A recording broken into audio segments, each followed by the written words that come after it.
Seguimos a Maná pola península, camiño das Terrenas.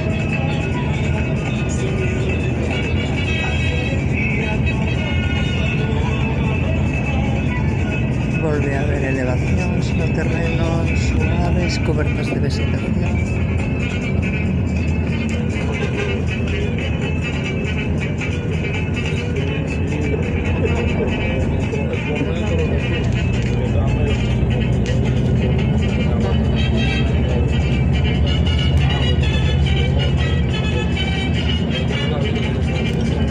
Pasamos